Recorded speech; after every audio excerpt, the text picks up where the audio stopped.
Just in a couple of minutes, then, if someone was to say, I'm not going to go to your demonstration tomorrow because you're basically a fascist yourself, a kind of Nazi because Russia is like Hitler somehow, and we've got to defend Ukraine and plucky Zelensky and send him warplanes and jets and weapons and cluster bombs.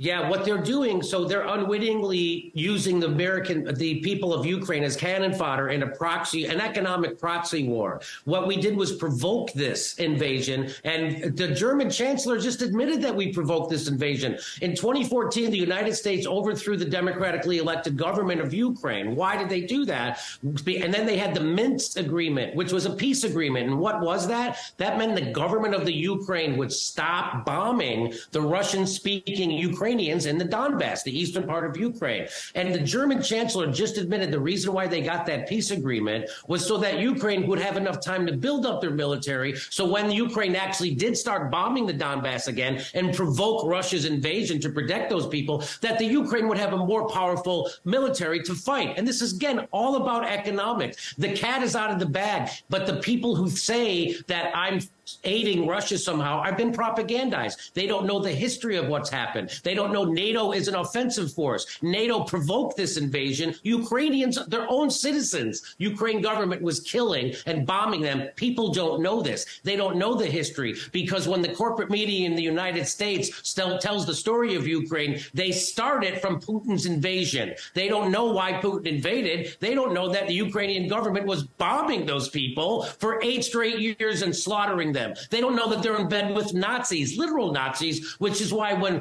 Zelensky campaigned, he campaigned on bringing people together. He campaigned on peace. And then as soon as he got elected, he gets the threat from NATO, and he gets a threat from the Nazis in Ukraine that if he does bring peace, they're going to kill him. And so that's why we're in this position we are in today. And people have no idea that that's what happened. So you can call me anything you want. There's only one way to end this war.